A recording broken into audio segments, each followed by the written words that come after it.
My name is Daniel Everett Ford. I'm 35 years old. And last Thanksgiving, I served more than just turkey. I served my father-in-law the biggest surprise of his life. He always thought I was a joke, a failed tech dropout, a freelancer with no future. At every holiday, he'd remind me that I wasn't good enough for his daughter, that real men wore suits, worked 9 to 5, and kept their heads down. He mocked me in front of our family, called me a basement boss, laughed when I tried to talk about my small startup. So I smiled and invited someone special to Thanksgiving dinner, someone who fired him 10 years ago, someone who now works for me. But first, like and subscribe to this channel before we continue, and kindly tell us where are you watching from right now. My name is Daniel Everett Ford. I'm 35, a quiet kind of person. Not flashy, not loud. Just the guy who sits at the corner of the table during family dinners and smiles through every condescending joke. I've been married to my wife, Julia Ford, for 6 years. She's brilliant, soft-spoken, a photographer who sees the world through angles and light. Her father, Martin Jameson, doesn't understand any of that. Doesn't understand her. Definitely doesn't understand me. To him, I'm the kid who never grew up. A freelancer, a hustler, a guy who plays on his computer all day and drinks oat milk. He's old school, believes a man's worth is tied to the hours he clocks.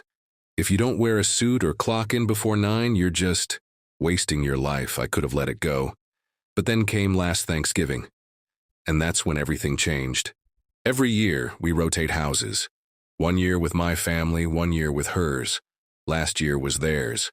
Big house in the suburbs, massive table, fancy table runners, the kind of dinner where people wear cologne and bring wine for the label. Julia told me, just breathe through it, it's only a few hours. She always tried to soften the blow, but even she knew the tension was never light. We walked in, coats still in hand, and Martin was already pouring scotch. Ah, the entrepreneur has arrived, he said with a smile that didn't quite reach his eyes. Hey, Martin, I said, offering a handshake. Still running that, what do you call it, app thing? Yeah, it's actually, gotta respect the hustle, he said, clapping my shoulder like I was a valet. Everyone laughed. Julia gave me a side glance that said, I'm sorry. Dinner was everything you'd expect from a man like Martin. Perfectly roasted turkey, matching napkin rings, Chardonnay nobody actually liked. The moment came around dessert. We were all talking about future plans, goals for the new year. That's when Julia casually mentioned, Daniel just signed his biggest contract yet. He's onboarding a team of 8 people next quarter. There was a pause.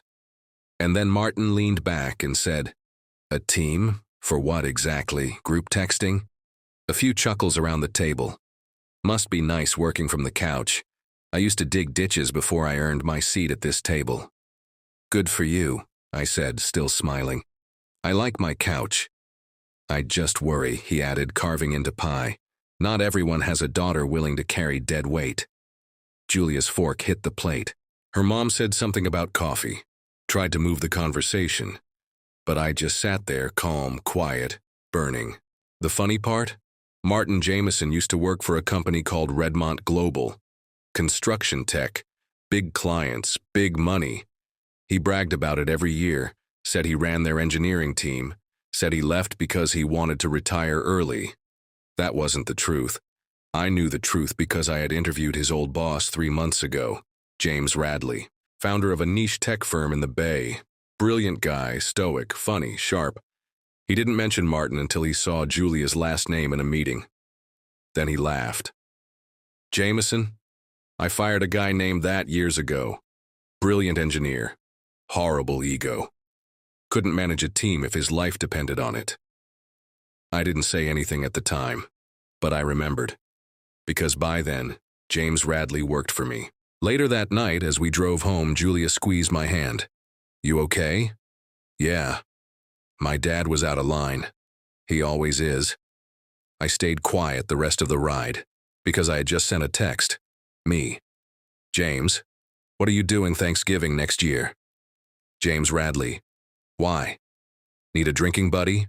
Something better. Want to come meet my father-in-law? James Radley. Is this a trap? Me. More like dessert. James Radley. I'm in. Over the next year, my startup tripled in size. We onboarded corporate contracts. We moved from my basement to a shared office, then to our own floor downtown. I never bragged, never posted, never told Julia's family a word. Let them think I was still playing tech lord in pajamas. But quietly, I promoted James Radley to VP of Operations, made him my second in command, paid him 6 figures in equity, and when Thanksgiving came around again and it was our turn to host, I sent out invitations. 1 extra seat, right next to Martin. Actually, I said, we just hired someone new, he'll be joining us shortly. Oh yeah, he said, smirking. Another laptop warrior? I smiled. Something like that. Doorbell rang. Julia opened it, and in walked James Radley, her dad's old boss. Now my right hand. Evening, Martin, James said. Good to see you again. Been a while since Redmond, huh? Martin's face turned white. He didn't touch his food for the rest of the night. When James Radley walked into my house and locked eyes with Martin Jameson, the entire energy at the table shifted. Martin sat up straighter. His glass stopped halfway to his lips. The color drained from his face so fast it was like someone unplugged him. Martin, James said, offering a firm handshake. Didn't expect to see you again after the Redmond days. James, Martin managed. It's been a long time. Sure has, James said, turning to me. Dan, this roast smells incredible. Thanks, I said. Martin, would you believe James and I met at a startup conference last year? No kidding, James added with a grin. Hell of a pitch this guy gave. I knew he was going places. I watched Martin chew that sentence like dry turkey. He was trying to compute it. Why James was here, why I knew him, why nobody told him. He had no clue how deep the rabbit hole went. Dinner resumed, sort of. Conversations trickled awkwardly. My wife was chatting with her sister. My nephew was flicking peas. My mother-in-law talked about an upcoming cruise. And Martin? He kept glancing at James like he was a ghost. He took 2 bites of stuffing and stared at his plate, probably hearing flashbacks of the day James fired him. Dan, your wife tells me business is good, James said casually, loud enough for the table to hear. It's been a good year, I said, gently buttering a roll. More than good. First time I've seen a bootstrap scale that fast since the early days of Spotify. Julia smiled. Martin blinked hard. He couldn't take it anymore. So, you 2 work together? He asked, trying to sound indifferent. I work for Dan now, James said plainly. He's my CEO. The fork slipped from Martin's hand and clattered against the plate. Everyone paused.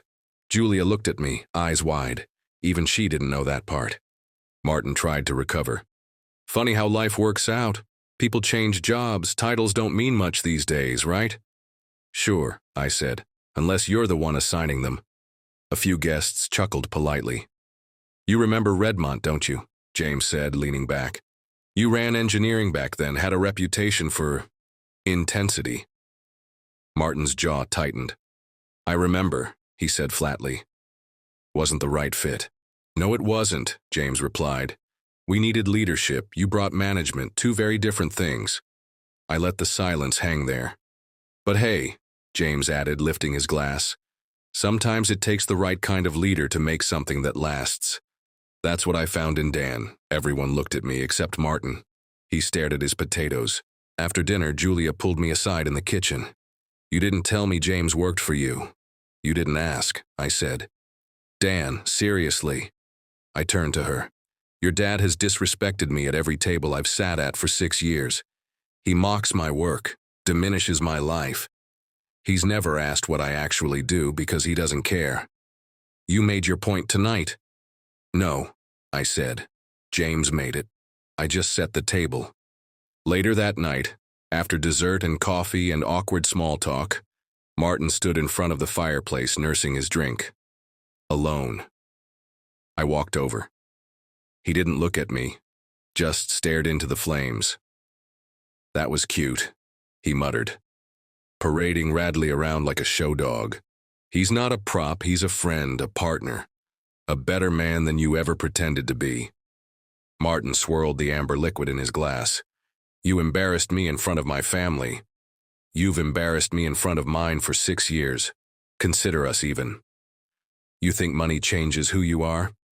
No, but it sure shows who people really are. He stared at me hard. You planned this. Every minute. Why? I leaned in, voice low and calm. Because you thought I was a joke. A failure. A man unworthy of your daughter.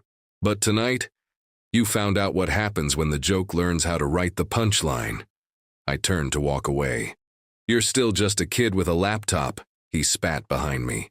And you're a man with nothing to show but a fireplace that burns warmer than your presence. After everyone left, Julia sat on the couch next to me, barefoot, wine glass in hand. You feel better? No, I said, but I feel finished. Think he'll ever change? No, but now he knows. Knows what? I looked at her. That I never needed his approval to build something real. She leaned her head on my shoulder. You're not a kid with a laptop. I know. I woke up to a text. From James. Thanks for dinner, that was fun. P.S. He still smells like guilt and cigars. Later that week I got an email from a recruiter. Martin's old company, Redmont Global, was being acquired. James and I would now have control over a consulting division Martin used to run. We renamed the department GEM Consulting, short for Just Earned Martin's Respect. He'd never see it, but I didn't need him to. Martin didn't call, didn't email, didn't text Julia either, which was strange. Normally, after a holiday, he'd send out a family recap email, something smug with a photo of the turkey and a signature quote like, "Pride in family, pride in tradition." This time, silence. Even Julia noticed. Is it weird I'm kind of relieved? She said, sipping coffee. I thought he'd come back swinging. He did, I said. Just missed. Over the next few weeks, I noticed something different. Julia started asking more about my business. Not politely, curiously. She'd come into my home office at night, sit on the armrest, and ask, "What's your actual day look like? What do your people do? What are you building?" At first, I gave her simple answers. Then I started showing her dashboards, mock-ups, contracts, and she listened, not out of obligation, out of respect. I never realized how much Martin's opinion of me had clouded hers, until he stopped talking, and she started seeing. A month later, we had Christmas with Julia's extended family, this time at her cousin's place, neutral ground. Martin showed up, same blazer, same scotch, but something in his posture had changed. Less swagger, less volume. During dinner, her uncle asked, "Dan, what's this company I keep hearing about? Julia says it's exploding." Before I could respond, Martin actually cut in. "Dan runs a tech firm, very promising. He's brought in some top talent lately." Everyone turned to him. I looked at Julia. "We just onboarded our 40th client," I said, "planning our Series B." The room buzzed with polite nods and questions. And Martin, he didn't interrupt again. After dessert, Julia's mom pulled me aside in the hallway. "Thank you," she said softly. "For what?" "For not stooping to his level." I blinked. "He's been bitter ever since Redmont let him go," she continued. "Never admitted it. But I think what you did, bringing James, it was fair." I smiled gently. I wasn't trying to humiliate him. I just wanted him to stop underestimating me. "He needed that," she said. "We all did." For years, Martin would give me some kind of passive-aggressive Christmas gift, a button-down shirt 2 sizes too big, a self-help book on discipline, a leather briefcase, even though I worked from home this year. Nothing. Just a nod as he left. I wasn't mad. That silence was the gift. Mid-January, I got an email. Subject line, "A quiet apology." From martin.jamesandoutlook.com. It read, "Daniel, I've had a few weeks to reflect. I realized I've spent a lot of time judging you by my own definitions of success. And I was wrong. You didn't just prove me wrong at dinner. You built something that speaks for itself. Julia chose right, and I'm sorry I ever made you feel otherwise. Martin, I read it twice, then forwarded it to Julia with the caption, "Should I print and frame it?" She replied with a single word, "Yes." A few months later, James Radley and I were invited to speak at a leadership panel for a startup accelerator. The moderator asked James, "What's the most important trait you look for in a founder?" He didn't miss a beat. Humility. The quiet ones always build the loudest legacies, and that was it. Next Thanksgiving, Julia and I hosted again. This time, Martin was early. He brought wine, helped set the table, didn't make a single comment about my job, my office, or my remote life. And when dessert was served, he raised his glass and said, "To Daniel, for showing me what real leadership looks like without ever needing to say it out loud." Everyone clapped, even Julia's brother, who once joked that I didn't look like a CEO. But I didn't gloat, I just smiled. Because the best revenge isn't loud, it's a dinner, where the man who once mocked you now has nothing left to say but thank you. Exactly 1 year after the Thanksgiving that changed everything, I was sitting in my downtown office, sipping stale conference room coffee and reviewing quarterly forecasts. We'd doubled again, 48 employees, a client waiting list, 2 offices, one in New York, another in Austin. But that wasn't the part I was proudest of. The part that meant the most? People believed in the culture, in the calm, the respect, the power of listening before speaking the way Martin never had. And now, that man was scheduled to walk through my doors any minute. Julia had called me 2 weeks earlier. "Don't get mad," she said, "but I told my dad to ask you for help." "Help with what?" "He's consulting again, small engineering clients. But he doesn't get the modern back-end systems. He's stuck." "And you told him to come to me?" "You don't owe him anything," she said, "but you know how to help. And I think this might be the last wall he's willing to climb down from." I didn't say yes right away, but after a long pause I told her, "I'll take the meeting, no promises." "Dan," my assistant's voice crackled over the intercom, "Martin Jameson is here. Send him in." He walked in wearing a pressed shirt, nice shoes, and that same stubborn frown. But there was something new in his eyes. Weight. The kind that comes from looking at someone who used to sit beneath you, and now looks down from a higher floor. "Thanks for meeting me," he said, sitting across from me. "What's going on?" "I've been picking up clients here and there, but the techs outpace me. Cloud systems, mobile API layers. I don't get half of what's expected anymore." "And you want help?" "No," he said. "I want guidance. Help is something you give to someone beneath you. I'm not beneath you, Dan, but I am behind." That surprised me. It was the closest thing to respect I'd ever heard from him. "I can't run your client's tech for you," I said, "but I can show you how we onboard and architect our internal structure." "That's all I need," he said quickly. "It'll take time, and it won't be free." I didn't expect it to be. I paused. "We're launching a mentorship program for ex-engineers transitioning to tech-forward advisory roles. It's pilot phase, but you'd be a good fit." "You'd mentor me?" "I'd put you through the program like anyone else." He sat back, jaw clenched, not in anger, in pride swallowing. "All right," he said. Week 1, I gave him a problem that had stumped younger mentees. A full-stack workflow involving multiple cloud zones, latency issues, and user session control across 3 continents. He stared at it for a long time.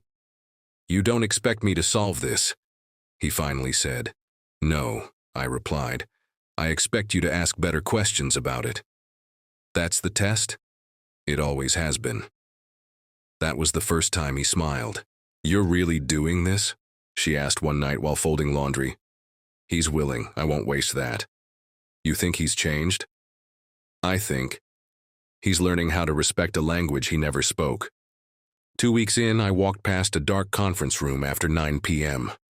Martin was still inside, writing notes. He didn't notice me. He was watching one of our junior engineers give a recorded product update, pausing every few seconds to jot something down. That's when I knew it was real. He wasn't trying to catch up anymore. He was trying to understand. On his last scheduled day, I invited him up to my corner office. "You're doing good work," I said. "People are asking to be paired with you." He chuckled. I was the loudest guy in every room for 30 years. Now, I'm the one asking the most questions. Feels strange. "Strange is good," I said. "It means you're not done growing." He stood up. "I have to admit, this mentorship thing, I didn't think I'd stick with it, but now, I think I want to teach others." "Then that's exactly what you'll do." He nodded. And just before he walked out, he turned around. "You know, Dan, you didn't have to give me a chance." "I know. Why did you?" I thought about it, then said, "Because revenge only lasts a moment. But growth, that's legacy." That Christmas, Martin handed me a gift. No jokes, no sarcasm. Inside the box, a vintage leather-bound notebook. On the first page he wrote, "To the man who let me rebuild, instead of tearing me down. MJ." I looked at him. He didn't say a word, just gave me a nod and walked away. You see, revenge doesn't always come in raised voices, broken glasses, or viral takedowns. Sometimes, it looks like the man who once disrespected you, pulling up a chair to your table, ready to listen, because you taught him something louder than words ever could. That respect isn't something you demand. It's something you quietly earn, until even your enemies start to take notes.